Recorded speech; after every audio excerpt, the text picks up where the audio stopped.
Alors, bonjour, mesdames et messieurs. Bienvenue à cette nouvelle édition du Cercle de presse du Saguenay. Alors, cette semaine, nous avons le plaisir de recevoir Mme Rosselle Aurore-Bouchard, historienne et personne impliquée dans le débat sur les armes à feu. Alors, Mme Bouchard va nous présenter ce matin une partie du contenu là, du mémoire qu'elle va déposer en commission parlementaire. Alors, comme c'est le cas, comme c'est notre habitude, bon, on laisse la parole pendant une dizaine de minutes, 10 à 12 minutes à l'invité. Et puis, par la suite, ben, c'est la période de questions. Donc, Mme Bouchard, la parole est à vous. Merci beaucoup. D'abord, je vous remercie d'être là. Je vous assure que nous avions pensé, Claude Patry et moi, parce que Claude Patry fait partie, on est tellement Héloïse dans ce dossier-là.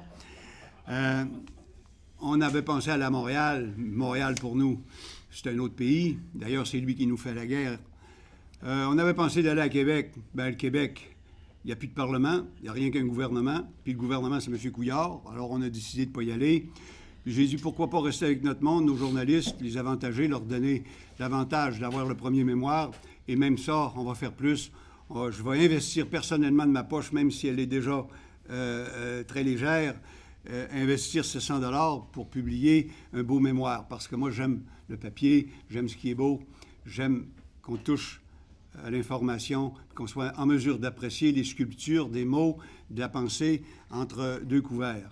C'est pour ça que j'ai voulu vous favoriser, parce que j'ai toujours fait mon chemin avec les journaux et les médias, même si je me suis battu des fois contre les journaux, c'était parfait, fait partie de la démocratie, c'est la game. Tant qu'on peut échanger, même difficilement, durement des idées, c'est toujours souhaitable dans une société plutôt que d'être dans une société où personne ne peut le dire.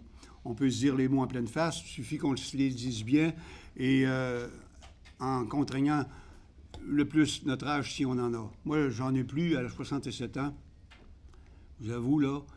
Par contre, j'ai vu évoluer le Québec. Je fais partie des rescapés de la Révolution tranquille. Et je suis assez désolé de ce qui nous arrive.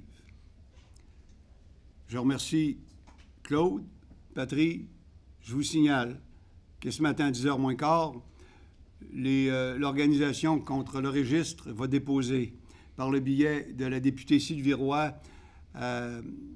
au Parlement, va déposer les 57 000 signatures. Mais évidemment, si on a un ministre coiteux qui parle comme le ministre Brassard et qui nous dit que ça va aller dans les caves du Parlement, on est fait.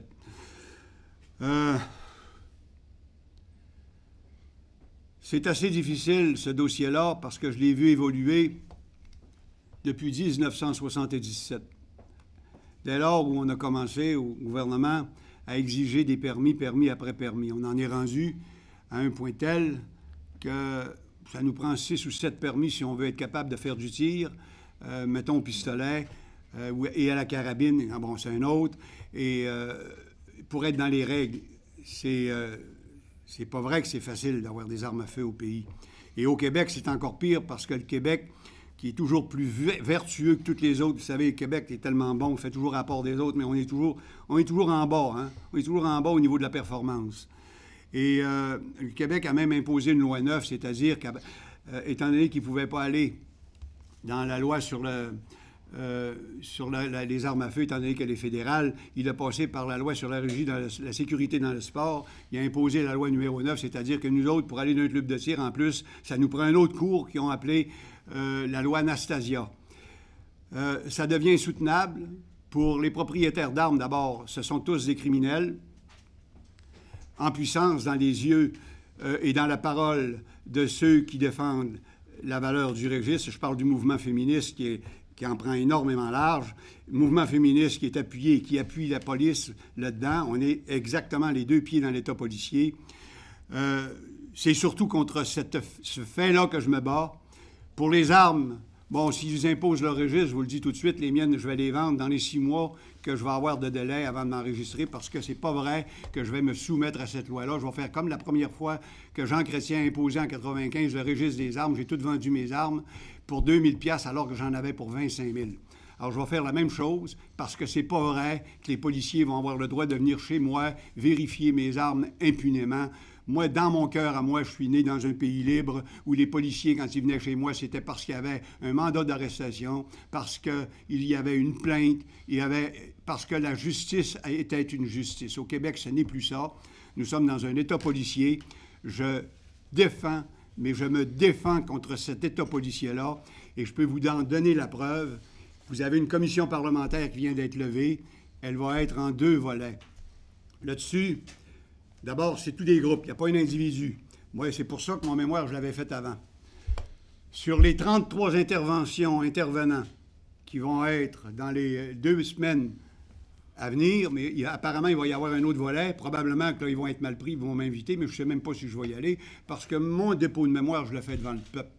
Parce que moi, pour moi, le peuple, c'est pour lui que je travaille. Je ne travaille pas pour un gouvernement qui s'est emparé du Parlement. 33 interventions. Sur ces 33 interventions-là, 27 sont pour le registre. 5 sont contre, et il y a 1 qui sont les Indiens, puis eux autres, ils y vont parce qu'ils sont en maudit de ne pas avoir été invités. Ce qui veut dire que pour le registre, vous avez 82% des interventions, des intervenants, 82% sont pour le registre là-dedans, et vous avez 15% qui sont contre. Si vous pensez que c'est équitable, et dans les 82%, dans les 27 sur 33, vous avez 8 groupes qui sont des groupes policiers. 8. Vous avez 14 groupes de femmes et de leurs sympathisants. Puis vous avez 5 autres qui sont des avocats. Évidemment, il y a de l'argent à faire dans ce bout-là. Et les avocats sont massivement contre aussi, sont pour le registre, pour des affaires professionnelles. Le corporatiste est au bout là-dedans. Alors, si vous pensez qu'on n'est pas d'un État policier, là, qui nous a fait le registre? C'est le ministère de la Sécurité publique.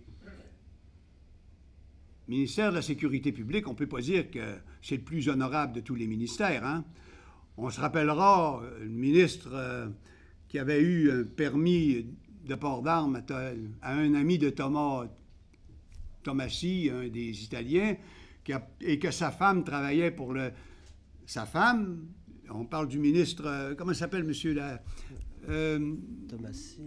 Non, le ministre avant M. Moreau, le ministre libéral sous Charest de Sécurité publique, et sa femme a travaillé pour M. Moreau. Là, il a été dernièrement, au mois de janvier, obligé de démissionner parce qu'il y avait un conflit d'intérêts.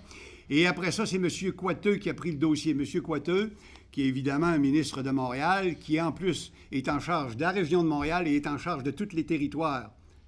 Et vous avez 60% des ministres du gouvernement de M. Couillard qui sont de Montréal. Mais qu'est-ce que vous avez dans le registre?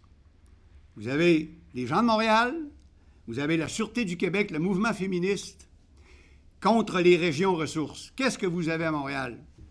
Vous avez une population multiculturelle, multiethnique, multilinguistique, multiconfessionnelle.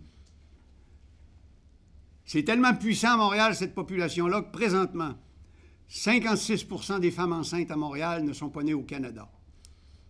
Il représente en tout et partout, Montréal, 57% de la population du Québec.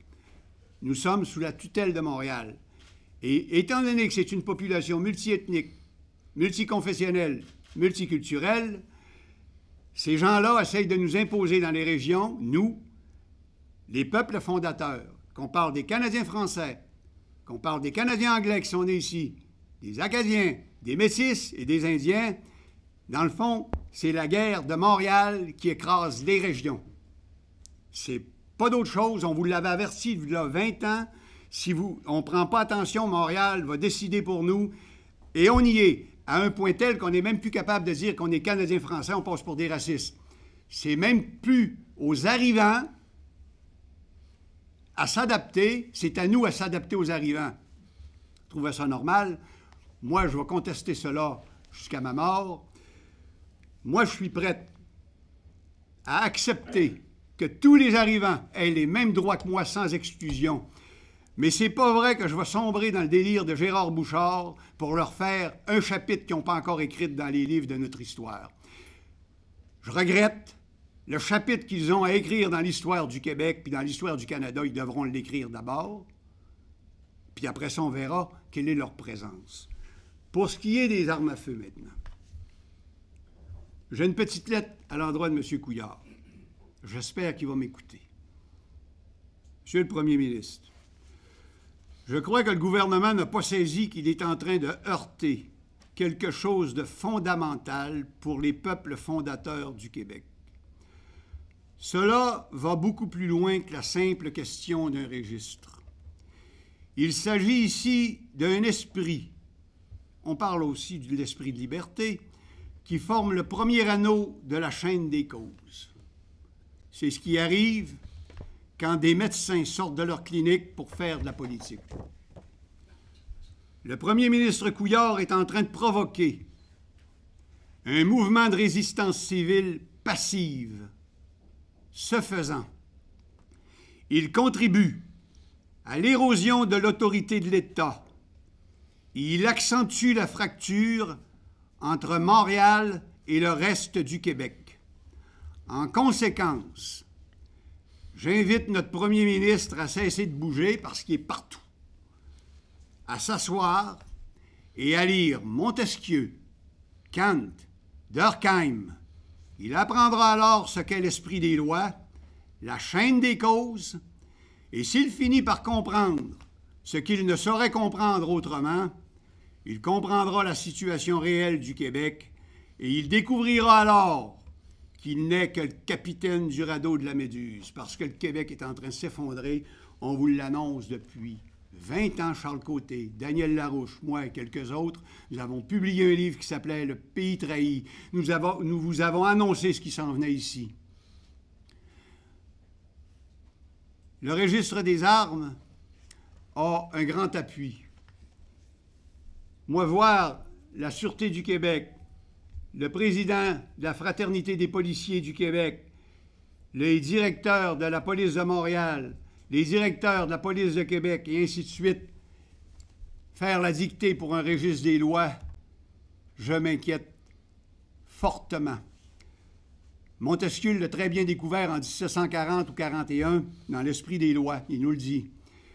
Dans une démocratie, pour qu'il y ait une liberté, il faut que les trois ordres de pouvoir, législatif, judiciaire et exécutif, soient séparés, totalement étanches l'un de l'autre. Or, depuis 1968, depuis la fin du Conseil législatif, il n'y a plus rien qui peut freiner les ardeurs d'un premier ministre ou d'un gouvernement qui s'est emparé du Parlement. Le premier ministre Lucien Bouchard l'a compris. Il a imposé les fusions municipales, ce qui a contribué à éroder la question identitaire. Et le premier ministre Couillard a compris maintenant qu'il est le maître du Parlement et qu'il va passer la loi, peu importe ce qu'on va penser, peu importe les places. Nous sommes en train de vivre dans un moment crucial de l'histoire du Québec. Le premier ministre présentement, et je pèse bien mes mots, du Québec, M. Philippe Couillard, réunit sous sa seule tutelle à lui exactement la même concentration de pouvoir que Staline, et je pèse bien mes mots, réunissait les pouvoirs à l'époque du Soviet suprême. Je n'ai pas dit que M. Couillard faisait des exactions, c'est pas ça que j'ai dit, je parle de l'ordre des pouvoirs. Au Québec, présentement, nous avons une totale concentration du pouvoir dans les mains du premier ministre. Nous sommes dans une dictature élective. Le seul pouvoir que nous avons, c'est qu'à tous les 4 ans, nous choisissons notre dictateur. Et vous avez une campagne électorale dans Saguenay, présentement dans Chicoutimi. Vous ne direz pas pour qui voter, c'est à vous autres de voir la game. Mais il y a un jeu très important qui est en train de se jouer là. Si vous élisez le Parti libéral, puis hey, je suis né dans une famille libérale, la première fois que je me suis séparé de l'idée de mon père, j'avais 18 ans, c'est la première fois que je me suis choqué contre mon père parce qu'il avait acheté ma carte du Parti libéral. J'ai été élevé dans un milieu libéral qui devait mourir libéral. Puis je vous dis que le Parti libéral, présentement, c'est pas souhaitable la manière dont il agit. Puis si vous élisez le Parti libéral au pouvoir présentement à Chicoutimi, vous assurez sa réélection, vous cautionnez toutes les politiques qu'il fait présentement. Madame Bouchard, je pense que on peut se garder un moment pour les questions. Parfait. On va y aller sur la question maintenant. C'est-à-dire qu'on va procéder à la période de questions. Mais pourtant, je faisais rien que commencer. Ah oui? Madame Bouchard, bon, vous connaissez la formule. Il y a présentation, toujours présentation. Dans ce cas-ci, bon, c'est le mémoire sur les armes à feu. On voit que vous tirez dans toutes les directions. Donc, non, c'est pas vrai. je veux laisser quand même nos collègues journalistes poser des questions. Ils ont le mémoire entre les mains. Donc, la première question sera posée par Mme Véronique Dubé de Radio-Canada. Bonjour, Madame Bouchard. Bonjour. Je vais poursuivre sur votre lancée puisque vous incitez les gens à ne pas voter pour le Parti libéral du Québec. J'ai un article du Huffington Post.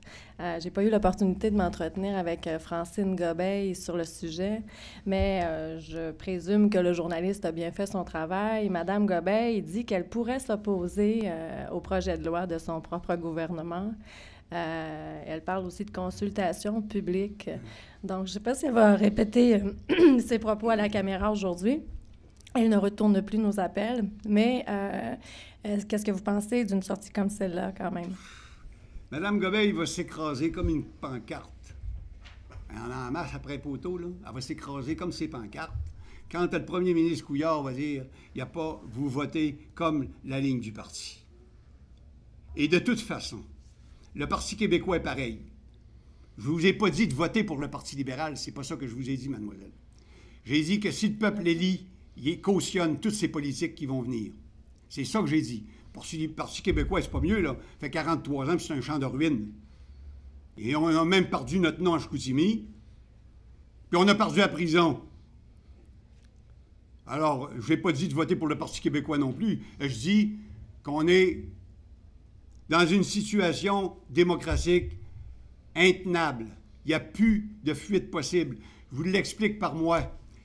Quand j'ai vu que la démocratie n'existait plus et que la loi était déjà passée sur la loi 64, j'ai dit à Claude Patry, les élections s'en viennent à Chicoutimi.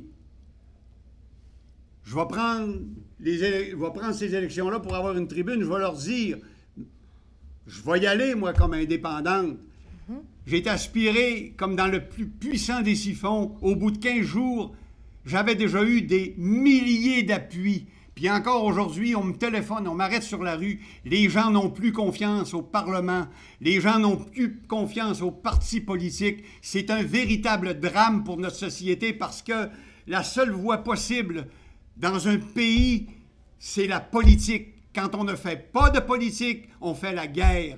C'est ce que j'essaye de dire à M. Couillard. Alors, revenez sur terre, là, puis sortez de votre sarrau, là. Vous avez un peuple et vous avez une fracture fondamentale. Vous avez un peuple qui ne croit plus en vous. Ils sont prêts à se garrocher sur le premier Trump qui va arriver.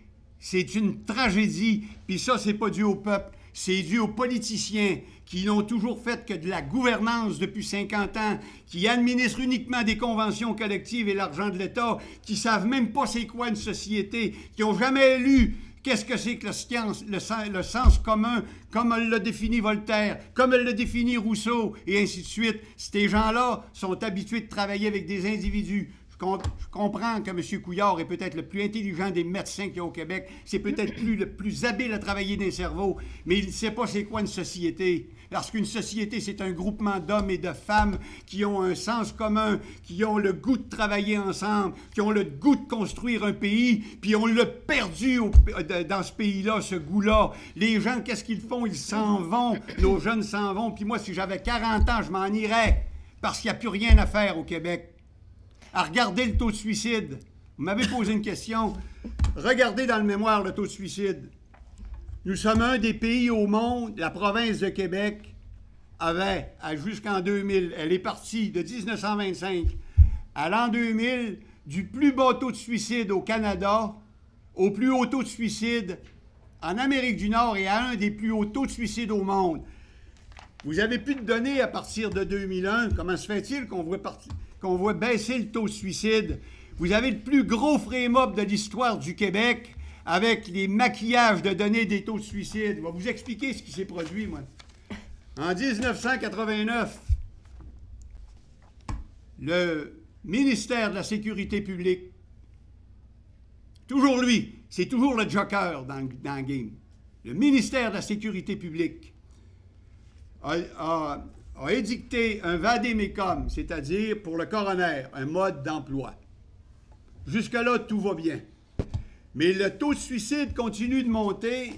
Il n'y a même pas un skieur habile qui serait capable de descendre une telle pente. Et à partir de 2001, 2002, 2003, on voit baisser le taux de suicide.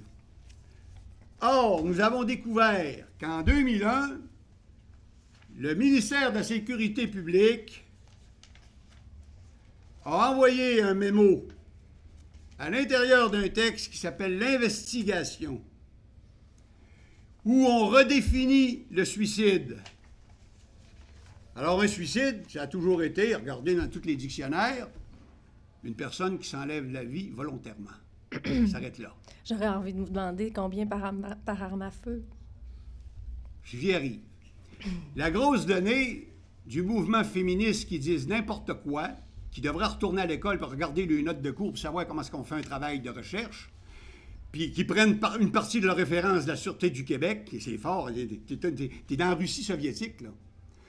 Eux autres, ils disent, à partir de 1995, le taux de suicide a commencé à baisser, et là, on est tombé d'un sophisme énorme. Le taux de suicide a commencé à baisser parce que le registre des armes à feu était là.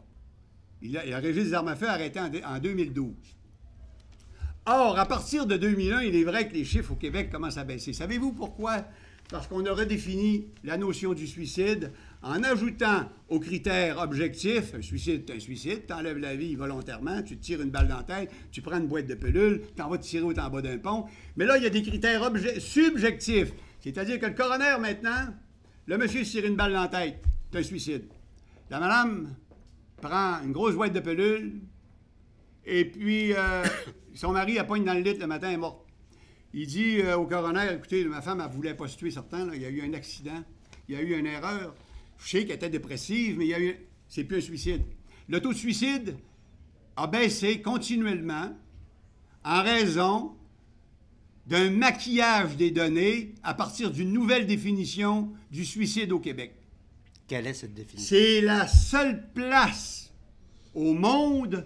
On n'est même plus capable d'avoir de référent avec les autres provinces. On n'est plus capable d'avoir de référent, mais ils présentent ça comme un référent. Et j'ai un texte que j'ai pris dans l'Internet qui avait sorti il n'y a pas longtemps, peut-être une quinzaine de jours. Ils se demandent pourquoi les sociologues qui écoutent ça, d'abord, sont tous engraissés par l'État, sont tous des universités, ils travaillent très bien pour l'État. Ils se demandent comment ça se fait que le taux de suicide a baissé autant. Écoutez, là, vous me demandez cette définition-là.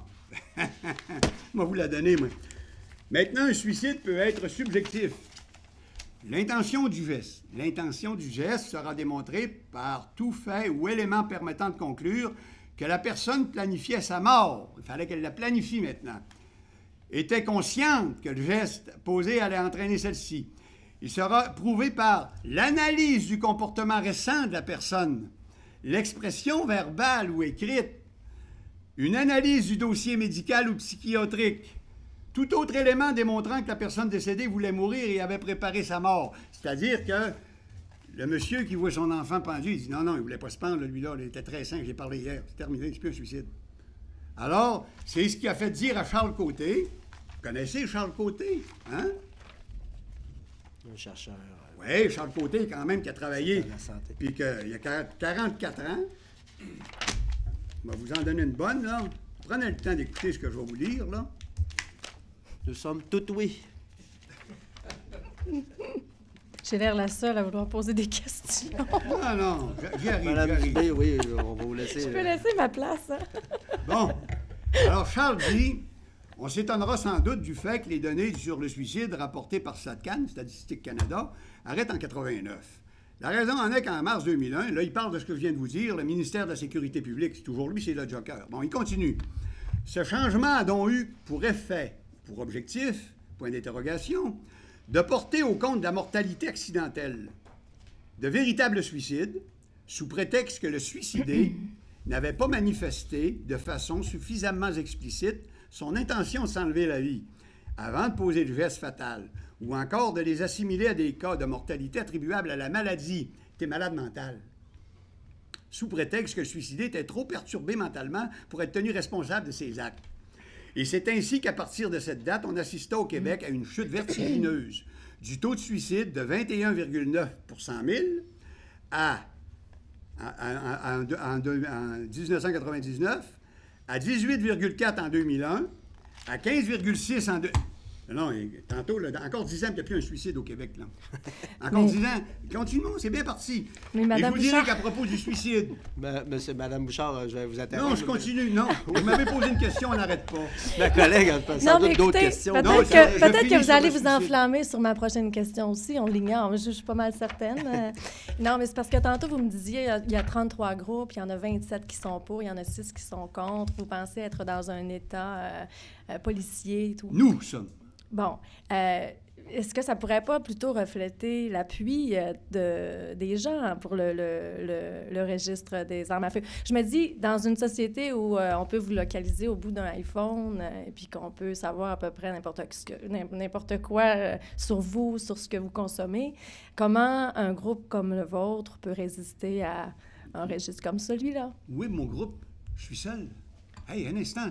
Vous êtes des résistants, des opposants. Là, je vous réponds dessus. Vous m'avez posé une belle question, puis en plus, c'est une femme qui me la pose. Je vais vous expliquer pourquoi. Je suis journaliste. Prenez le journal, une femme journaliste. Prenez le journal de ce matin, là, vous voyez le groupe là, qui sont avec M. Coiteux. Et il dénonce le lobby anti-armes, le lobby armes à feu au Québec. Il n'y a pas de lobby armes à feu au Québec. Il y en a un au Canada, il n'y en a pas au Québec. Le seul lobby que je vois dans ce dossier-là, c'est le lobby féministe, qui est un lobby radical, et le lobby de la police. C'est le seul lobby. Et leur discours, c'est toujours que nous faisons de la désinformation. Écoutez, là, quand Mme Rajan nous amène les chiffres sur le suicide, une partie de ses sources marquées en bas de page vient de la Sûreté du Québec. Hey, come on, là! Come on, c'est le KGB qui donne les sources à Poutine, là. Il faut quand même sortir de cette léthargie-là, puis voir, vous avez mon dossier, soyez pas paresseuse, puis revérifiez mes sources. Je vais vous dire une autre chose à propos du suicide. Moi. Aux États-Unis, où tous les mondes sont armés, aux États-Unis, en Israël, où tout le monde est armé, vous m'écoutez plus, là. En Afrique du Sud, où tout le monde est armé, le taux de suicide est au niveau du taux de suicide mondial. Au Japon, où on ne peut même pas avoir un pistolet, une réplique, c'est le 5e plus haut taux de suicide au monde. Alors arrêtez de nous dire que c'est l'objet qui fait le méfait. C'est pas vrai, c'est un mensonge d'État. Ça fait plaisir à l'État. Savez-vous pourquoi? Parce que l'État a une totale faillite des 50 dernières années pour la répartition de la richesse collective, pour la santé, tout ce qu'ils ont mis dans les services et les soins de santé, pour le développement économique qu'ils confondent avec l'extraction des ressources naturelles, et ainsi de suite. L'État masque la faillite totale de ses actions depuis 50 ans en se garochant sur les armes à feu. C'est une infamie d'avoir des gens qui nous mentent comme ça. Et on se demande pourquoi les gens n'ont plus confiance à la politique. Et on se demande pourquoi j'ai pas été là, même si je gagnais si j'allais en politique. J'avais à peu près 70 à 80% des votes. Vous ne pouvez pas vous imaginer comment les gens sont désemparés. Savez-vous pourquoi j'y ai pas été? J'y ai pas été parce qu'une pomme saine ne peut pas contaminer un baril de pommes pourries. La machine est complètement scrap. Ma prochaine question, Mme Dominique Savard du Courrier du Saguenay. Mme Bouchard, on a parlé des interventions qu'il allait avoir à la commission. Vous dites que vous ne serez pas là. Mais Vous êtes invité. Vous n'êtes pas invité. Mais est-ce que votre mémoire est déposée? Bon, voilà. Vous regarderez le titre de mon mémoire. Mémoire rédigée en prévision de la commission parlementaire devant siéger. sur le projet de loi. Je savais qu'il y avait déjà un coup frémé. Parce que j'ai déjà été dans une commission parlementaire, c'était en 2004, lors de l'approche commune. Et j'ai compris, j'avais mis du temps, j'avais mis de l'argent. Et quand je suis arrivé là-bas, j'ai compris que j'étais sur le champ de bataille du gouvernement, de l'État, mais on ne parle même plus de l'État, on parle du premier ministre et tout. Tu arrives là, ils ont le calendrier, ils décident comment tu vas intervenir, le nombre de minutes et qui va être tes opposants. C'est une fumisterie de démocratie. Alors, j'ai fait ma commission parlementaire, j'ai choisi mon champ de bataille et j'ai choisi l'heure de ma bataille. C'est ce que vous avez et c'est plus important que j'y aille à la commission parlementaire. Ils vont être mal pris avec tout ce que je viens de vous dire. Bien sûr qu'ils vont être mal pris, puis j'espère qu'ils vont être mal pris. J'espère que les femmes vont se sentir, le mouvement féministe va se sentir un petit peu mal pris avec les délires dans lesquels elles sont embarquées sur la question des armes à feu. J'espère que le peuple va comprendre que les Québécois qui vont à la chasse, qui font du tir sportif, qui détiennent des armes à feu, ne sont pas plus méchants que les Ontariens, que les Albertains, que les Terre-Neuviens. C'est pas vrai. On ne mérite pas d'être insulté, d'être injurié, d'être méprisé comme ça par notre gouvernement. On ne le méprise pas parce que les Québécois ont un comportement très correct, très poli, très conventionnel, un des plus beaux comportements avec le contrôle avec le contact des armes à feu. Alors, regardez ce qui se passe aux États-Unis. La violence, c'est quoi? La violence, elle a une culture. La violence, elle a une âme. Elle a une personnalité. Nous n'avons pas cette personnalité-là. Qu'on arrête de nous comparer aux Américains en disant qu'on a un lobby, puis en faisant semblant, comme je l'ai vu de Mme Rajan un matin dans le journal, dire que notre lobby est comme celui des lobbies américains. C'est pas vrai, parce que nous sommes pour un contrôle, nous sommes pour la sécurité. Nous ne voulons pas voir n'importe quelles armes dans les mains des gens. Ce qu'on veut, c'est que l'État s'assoie avec nous, puis qu'elle dise, oui, on pense qu'on pourrait améliorer la situation. Comment se fait-il qu'on a fait ce projet de loi-là uniquement avec la police et avec les mouvements féministes? Comment se fait-il qu'aucun groupement représentant les clubs de tir ont été invités par le ministre Coiteux, avant par M. Moreau et M. Couillard, pour écrire avec eux le projet de loi? Comment se fait-il?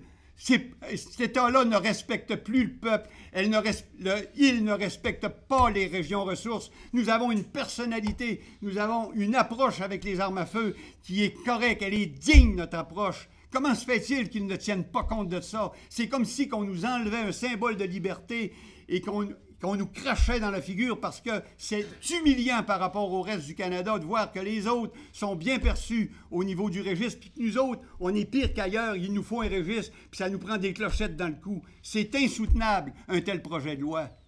Merci. En complémentaire, Mme Savard? Complémentaire. C'est parce que c'est M. Tremblay qui m'influence en arrière de moi. Je voulais savoir, tout parti confondu, est-ce que vous avez des appuis comme élus ou qui sont... Des appuis comme? Des élus qui vous appuient dans votre démarche? Je n'ai pas besoin.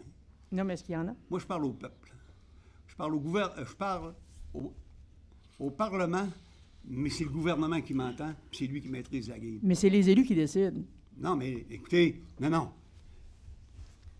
Vous avez une élection complémentaire. Alors, regardez les pancartes, c'est pour ça que vous allez voter. Parce que chacun est le représentant. Le peuple, là, lui, dans sa tête, il élit un gouvernement qui va créer des bonnes dispositions pour améliorer sa condition de vie et son bonheur, qui va permettre que le vivre ensemble s'émancipe, se raffermisse. C'est pas ça qu'ils font. On n'a rien que des gouvernants qui gèrent des dossiers, c'est-à-dire de l'argent.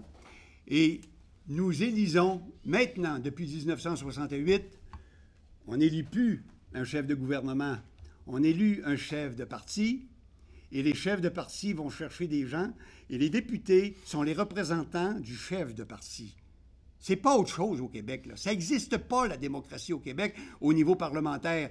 Écoutez, c'est une commission parlementaire. Ça dit quoi, une commission parlementaire? C'est là qu'on commence à faire des débats. C'est frémé.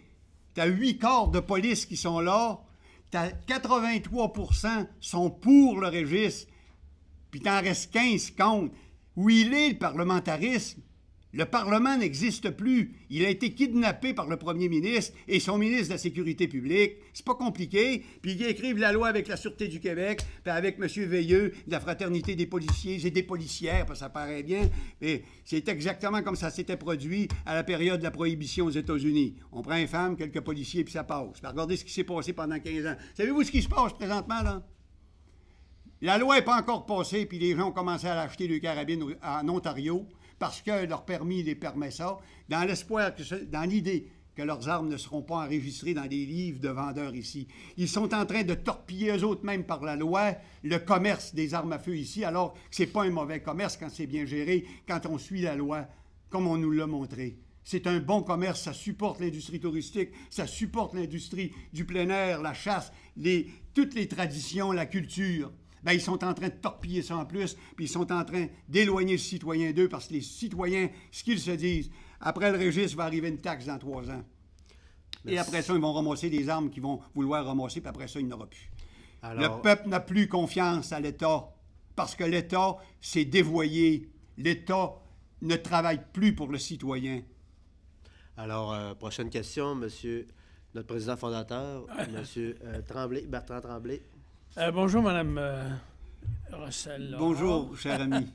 Alors, voici, comme vous êtes un observateur de la scène politique, là, au-delà des armes à feu, de ce débat-là, j'aimerais que vous nous donniez votre vision de la... Vous l'avez fait un peu là, par tranche, là, mais comme vous avez participé à des travaux, on a fait le Pays trahi, puis d'autres travaux semblables sur la scène politique régionale, j'aimerais que vous nous donniez votre vision. Si vous étiez élu demain représentant d'un homme, si vous l'étiez, là, quel est le programme que vous avez, les 2 ou 3 éléments que vous amèneriez à Québec là, et qui, à l'heure actuelle, sont essentiels pour les régions? C'est pas possible de modifier la structure, de la manière dont la dérive s'est faite.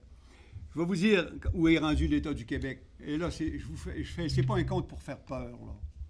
Le mouvement féministe, c'est fort. Hein?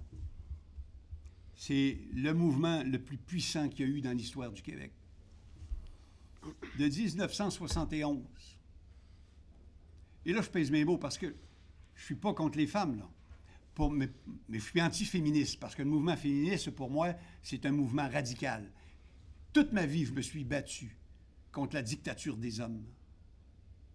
Et tout le restant de ma vie, je peux me battre contre la dictature des femmes, parce que, fouetté par un fouet blanc, fouetté par un fouet noir, t'es fouetté pareil. Moi, je suis un être libre. Je n'appartiens à aucune allégeance. Vous me dites si je peux changer les choses. Non. Je vais vous dire pourquoi. À partir de 1965, vous voyez monter le taux de suicide? Hein? À partir de 1965, le taux de suicide monte au Québec. Après ça, la libération de la femme. Après ça, on voit arriver en 1970 le ministère des services sociaux. Et après ça, on voit arriver en 85 la santé et des services sociaux. Mais on va toujours monter notre courbe du suicide. Moi, je n'ai pas élu quelqu'un pour qu'il me rende là. Moi, j'ai élu quelqu'un pour qu'il fasse comme les autres, qui me donne le bonheur de vivre. Il y a eu une révolution tranquille. Denise Bombardier disait, la semaine passée, dans un texte contre Philippe Couillard, vous vous en rappelez tous, vous l'avez tous vu, vous en avez joui, que la révolution féministe au Québec n'avait pas fait de mort. Un instant. J'ai admiré Mme Denise Bombardier jusqu'à ses mots. De 1971 à 2011, les chiffres du gouvernement du Québec, je les ai ici. 803 500 quelques avortements. Je ne vous parle pas des hystérectomies qui sautent avec les vasectomies et les hystérectomies, vasectomies et l'autre, le troisième, qui sautent le million. La population que nous n'avons pas présentement, là, la population, il n'y a plus de politique de natalité depuis au moins 30 ans. La dernière politique de natalité qui avait des chances d'avancer, c'était le premier mandat de Robert Bourassa. Je me rappelle, je commençais ma famille, on avait des allocations familiales, un montant pour le premier enfant, plus gros montant encore pour le deuxième, plus gros pour le troisième. J'ai eu 3 enfants. Ça me donnait... Ça, c'était une politique nataliste. Et encore là, ça prend 2 enfants, point 1 par famille pour assurer la survie, la pérennité démographique. Or, au Québec, on en est rendu à 1,6. Terminé. Alors, qu'est-ce que nous faisons, notre politique? Nous faisons comme M. Couillard. Nous allons chercher des immigrants. Les immigrants arrivent ici, 5, 6, 7, 8 enfants par famille. Alors, on arrive à Montréal. Maintenant, les femmes, pensez-en pour ou contre, maintenant, elles ont des habillements différents, elles ont des désirs différents. Alors, le mouvement féministe, bon, OK, c'est notre corps qu'on disait à l'époque. J'ai le droit de faire ce que je veux avec mon corps. Eh bien, il faudrait demander aux 803 500 quelques mille enfants qui ne sont pas venus au monde, qu'est-ce qu'ils en pensent de c'est mon corps. C'est dur ce que je dis là, hein? Je vais tout avoir les femmes contre moi tantôt, là. Mais c'est comme ça, c'est que nous sommes dans une province de dénatalité. Et dès lors où nous avons commencé à voir le chiffre se faire, il y a 20 ans, il était déjà trop tard. Nous vous l'avons dit dans le pays trahi. Nous n'avons rien corrigé. Ça ne se corrige plus dans notre État. Alors, on est en train d'éliminer les peuples fondateurs dans l'esprit du Québec, parce qu'on sait très bien que tantôt, c'est les mamans qui arrivent avec 4, 5, 6, 7, 8 enfants qui vont avoir la donne. Ce qui veut dire, c'est que vous avez élevé votre petite fille dans l'esprit de respecter tout le monde et d'être très libre. J'ai hâte de voir dans 30 ans quel sera le nombre de ces petites filles-là qui sont rendues des femmes et qui portent un voile. J'ai hâte de voir le nombre. Bonne chance. Prochaine question, M. Normand Boivin du quotidien Progrès Dimanche. Madame Bouchard, pour en revenir au registre, j'aimerais que vous expliquiez concrètement ce que ça signifie, dans le fond, pour la personne qui possède une arme à feu, mettons, aujourd'hui. Si demain matin, le registre est appliqué, qu'est-ce que ça va changer exactement dans sa vie, dans sa possession d'armes pour le bénéfice des gens? Il va continuer d'avoir des armes, mais là, il va se sentir avec étant donné que les armes sont attribuées au pouvoir des hommes, parce que c'est comme ça que le mouvement féministe le voit, c'est qu'après les avoir enlevé le taverne puis le garage, il leur enlève le dernier point de rencontre. OK? Alors, ça va leur attacher, on va prendre la symbolique du mouvement féministe, une belle clochette autour des burles. Hein? Premièrement, le sentiment d'avoir perdu encore une fois une autre liberté, ce sentiment-là. Et je reviens sur le terme de la méfiance. Les gens n'ont plus confiance en l'État. Et ils savent fort bien que l'État va arriver d'ici 2, 3, 4, 5 ans avec des taxes sur les armes à feu. Ils savent fort bien que l'État va arriver et il va dire, ce type d'arme-là, on l'enlève parce que c'est considéré comme trop dangereux. Et en fin de compte, dans 20 ans, il va te rester quoi? Une petite carabine 22, puis il doit avoir une boîte de balles. C'est à peu près ça qui va rester. Les gens, c'est ce qu'ils pensent. Alors, ce qui va arriver, et c'est déjà commencé. Je vais vous dire ce que... Moi, je l'entends parler beaucoup, là, parce que j'ai fondé un club de tir qui est très actif. Il y a 450 membres. Et je suis chasseuse, tireur sportif et amateur d'armes, collectionneuse. Donc, j'en entends de toutes. Moi, les miennes, je vais les vendre. Je vous l'ai dit, là. Je vais faire comme en 95, mais on ne m'en reprendra plus. Je ne ferai plus de chasse, je ne ferai plus de tir. C'est terminé. Mais ce que j'entends dire, moi, je vais en enregistrer une, mais les 5 autres, je vais les cacher. Moi, les miennes vont monter au chalet. Je ne les enregistre pas.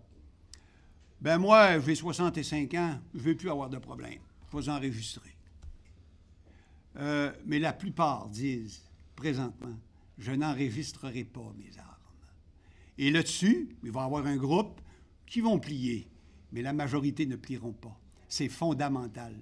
Alors, c'est ce qui me fait dire que l'État commet un geste irréparable au niveau de sa crédibilité, c'est que l'État éloigne davantage le citoyen de lui. Et c'est une autre tragédie qui s'ajoute à la tragédie nationale. La perte totale de confiance dans l'État. Et le premier coupable là-dedans est M. Couillard. Vous savez pourquoi? Parce que M. Couillard il est habitué de travailler avec les individus. C'est un médecin hors pair. On m'a dit que c'était le meilleur dans son genre. Je suis prêt à le croire. Je le vois, là. Mais M. Couillard, il est habitué de travailler avec les individus. Il ne sait pas c'est quoi une société. C'est pour ça que la lettre que j'ai lue tantôt, je lui ai dit, écoutez, commencez à lire Montesquieu puis Rousseau, là. Apprenez c'est quoi une société. Vous allez voir comment ça interagit. Vous allez voir c'est quoi la chaîne des causes. La chaîne des causes. C'est qu'à la minute que tu touches à un élément, on va reprendre ça comme pour les environnementalistes, c'est l'effet papillon. Tu touches à un élément fondamental, puis tu viens de dézipper ton État. Parce que là, ça touche à un autre et à un autre. C'est ça, la chaîne des causes. Lisez Montesquieu. Il va vous l'expliquer. Puis quand l'État a enlevé le premier anneau de la chaîne des causes, c'est terminé. J'espère qu'ils ne sont pas rendus là. Moi, j'ai 67 ans. Si j'ai demandé à ma femme, je voulais m'en aller, je vous le dis là. Encore hier, on en a parlé. Elle me boudait un peu. Parce que notre fils vit avec nous. On l'aime beaucoup, il y a 40 ans. Bon, il a besoin de nous. On aime nos enfants comme tous les parents aiment leurs enfants. On est prêt à mourir pour nos enfants. Je ne partirai pas parce que j'aime ma femme. Je ne partirai pas parce que j'aime mon fils. Mais si j'avais 40 ans, je m'en irais. Je ne resterais pas au Québec. Le Québec a raté sur toute la ligne. Sur toute la ligne. Et c'est pas encourageant parce que le Québec méprise son peuple fondateur. Il a fait la guerre dans les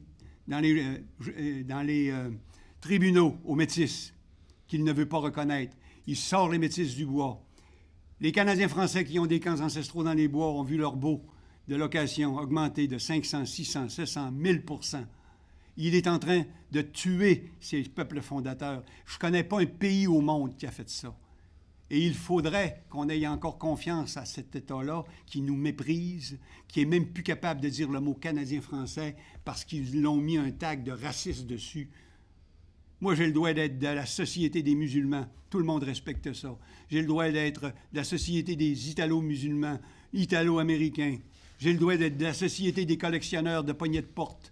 Mais je n'ai pas le droit d'être de la Société des Canadiens français, mon peuple fondateur, le peuple que j'aime. J'ai donné 44 ans de ma vie à écrire bénévolement. J'ai donné 63 volumes de ma vie à ma communauté. Savez-vous pourquoi je l'ai fait?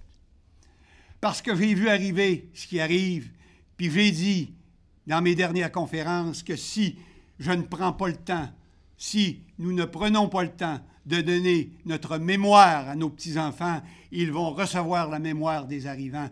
Et c'est la mort dans la mort. C'est pour ça que j'ai travaillé d'arrache-pied. Vous allez me dire que je suis extrémiste.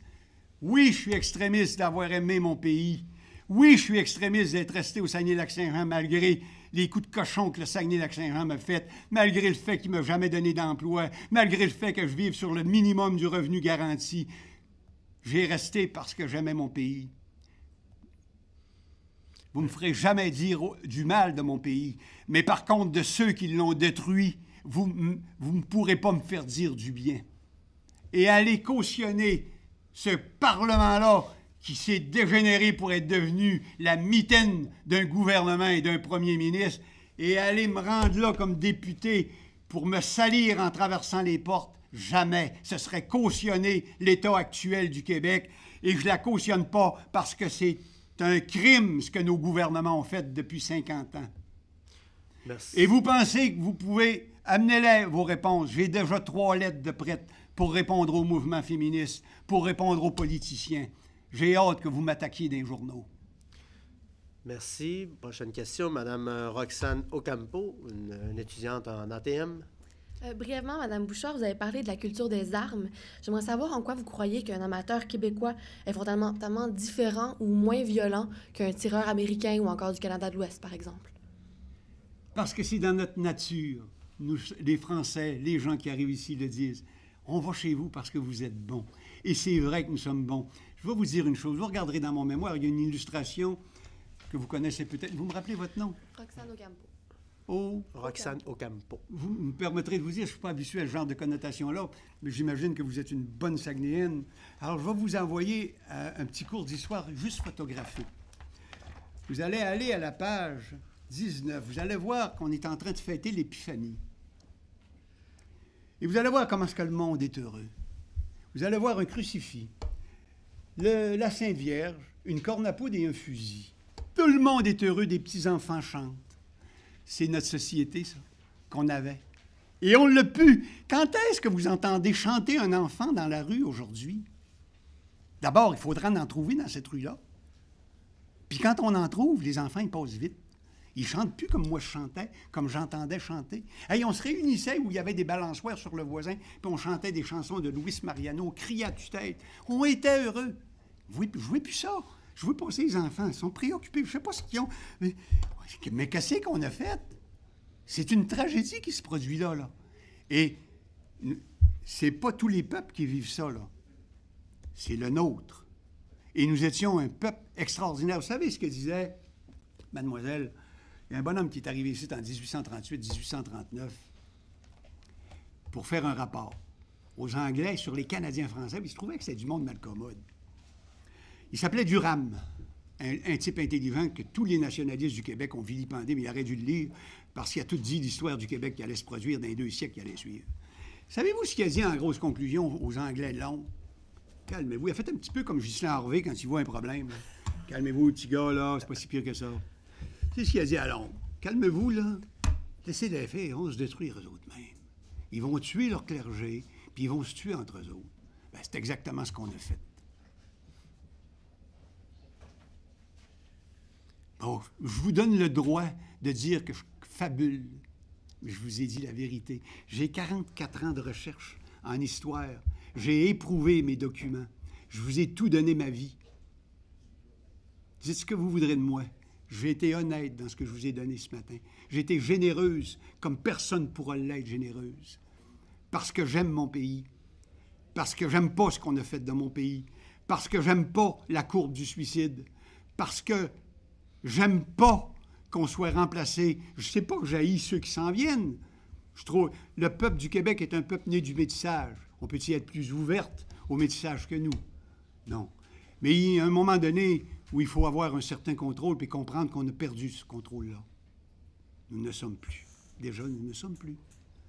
Prochaine question, Mme Dominique Savard du Courrier du Saguenay. Madame Bouchard, il va y avoir une élection partielle le 11 avril. Si vous, comme citoyenne, les citoyens de Chicoutimi, ils devraient penser, réfléchir et agir comment par rapport à cette élection-là? Moi, je vous le dis ce que je vais faire. Et ils regarderont sur mon bulletin de vote. Moi, personnellement, j'en ai parlé avec d'autres, dont Charles Côté. Lui a sa façon de voir les choses. Moi, je ne cautionne pas ce Parlement-là. Première manifestation, j'ai refusé d'aller en politique, même si j'avais les plus grosses chances du parterre politique présentement de gagner. J'aurais gagné. Donc, si j'y avais été, je cautionnais l'État du Québec présentement. Deuxièmement, si je vais voter, je cautionne encore la question du vote des pancartes et du fait que je vais voter pour une personne qui va représenter son parti et non pas la population régionale. Alors, je vais mettre des X partout. Je vais y aller parce que personne ne va voler mon bulletin de vote, parce que je vais noter sur papier, je refuse l'état actuel du Québec, je refuse ce que vous avez fait du Québec et ce que vous entendez faire de nous. C'est ce que je vais faire. Mais tous les citoyens ne peuvent pas faire ça. Ils feront ce qu'ils voudront. Je dis même pas à mon fils comment il va voter, ma femme non plus. Chacun chez nous est libre. Moi, mon père, quand j'ai voté pour le Parti québécois en 1976, c'était pour le braver. Et il m'a mis dehors en disant « T'as trahi la famille ». Je ferai jamais ça. J'aime mon père, là. Ça faisait partie d'une culture, ça faisait partie d'une mentalité. Mon père était un homme intègre, un homme qui a tout donné à sa famille. Et il voyait la vie comme ça faisait partie de sa nature. C'était un brave homme qui était pour le Parti libéral, il était l'organisateur du Parti libéral. Il a fait un travail d'une très grande honnêteté, à un point tel qu'à 59 ans, le Parti libéral l'a tué, il est mort d'une crise de cœur parce qu'il prenait trop ça à cœur. C'est ça le Parti libéral. C'est ça le Parti libéral. Ça laisse aucune chance. C'est le parti de l'establishment, c'est le parti du pouvoir. Puis quand M. Philippe Couillard ne fera plus l'affaire, il aura beau être encore en place, il va prendre une moyenne de barque. Ça, il ne sait pas encore. Il ne sait pas c'est quoi le Parti libéral, M. Couillard. Il pense, lui-là, qu'il l'a jusqu'à la fin des temps. Une petite nouvelle pour vous autres. Ça laisse aucune chance, le Parti libéral. C'est un parti tueur au niveau politique. Donc, vous êtes pour aucun parti, mais vous êtes vraiment contre le Parti libéral. C'est terminé parce que la structure, parce que je ne peux pas rien changer par mon vote, parce que si je vote libéral, je cautionne les politiques de Philippe Couillard, qui sont, à mon avis, des politiques insanes, et une loi scélérate en plus, parce que la loi 64 est une loi scélérate. Regardez dans le dictionnaire ce que ça veut dire, une loi scélérate. C'est une loi qui va à l'encontre des intérêts du peuple. Et je cautionnerais ce qui va se produire. Non, hors de question pour moi. Madame Bouchard, le projet de loi 64 va être en étude en commission parlementaire. Est-ce que vous croyez en une capacité de mobilisation? On est une région de chasseurs, pêcheurs, etc. Est-ce que vous croyez qu'il y a une capacité de mobilisation de ces gens-là? Ils sont tous contre le projet de loi. Mais je vais vous raconter une chose. Ça, c'est notre peuple. Vous avez peur du peuple québécois. Ayez-en pas peur. Ayez plutôt peur justement parce qu'il travaille, il n'est pas assez énergique. Nous avons fait une manifestation à Alma, il y a 15 jours, 3 semaines. Où y étaient tous ceux qui possèdent des armes à feu puis qui nous ont dit « rare, rare, rare, Rossel Aurore ». Ils faisaient du skidoo, ils faisaient du ski, puis ils tiraient le pied. On était à peu près 100. Mais pourtant, ils étaient tous en arrière de nous. Le peuple québécois, c'est ça. Ce peuple-là, malheureusement, s'est toujours accommodé de ses maîtres. Il a eu jusqu'en 1760 des maîtres français. Les Anglais sont arrivés, ont déposé des armes et ont eu des Anglais comme maîtres. Ils se sont accommodés. Les Américains sont arrivés, pas de problème, entrez, comme disait Félix, venez vous servir, passez par-dessus le trottoir, c'est pas grave. Après ça, qu'est-ce qu'on fait? On va signer l'approche commune, là. On doit avoir en plus les Indiens qui sont rien que 2,5 % de la population comme maîtres. Hey, tout un peuple. Hey, bravo. Pourquoi est-ce que vous pensez qu'on est en train de disparaître? Justement à cause de ça. Parce qu'on est trop bon. Parce que le monde est en guerre. Parce que c'est toujours une action-réaction. S'il n'y a pas une action-réaction, il n'y a rien qui existe dans la nature. La fleur ne poussera pas, l'enfant ne viendra pas au monde. Mais nous, on n'a pas d'action. On n'est rien que sous la réaction. Alors, on est tellement bon que les autres sont en train de prendre notre place. On nous sort du bois et on est contre, mais le gouvernement le sait en plus. Il le sait qu'on ne bougera pas. Mais quand même, je me bats parce que moi, c'est dans ma nature. Moi, je vais me battre jusqu'à la mort, avec des bonnes armes. J'espère de rester toujours digne dans le combat. La vie, pour moi, reste une aventure, je l'espère, jusqu'à la fin, jusqu'à temps que la vieillesse me ravisse l'énergie de me battre. Je vais essayer de mourir les bottes aux pieds, même si elles ont des talons hauts, parce que je suis un être libre. Ça, on ne me l'enlèvera jamais. Madame Bouchard, sur cette conclusion, nous allons terminer ce sac de presse qui a été fougueux, tout comme vous d'ailleurs. Donc, on vous remercie de votre présence ici. Je vous en prie. À la prochaine. Merci de votre gentillesse. Merci de votre écoute. Merci à tous. Vous n'étiez pas nombreux, mais vous étiez là. Vous avez été tout de suite. J'ai pas vu personne qui a bâillé. M. Tremblay est resté jusqu'à la fin. C'est quand même formidable.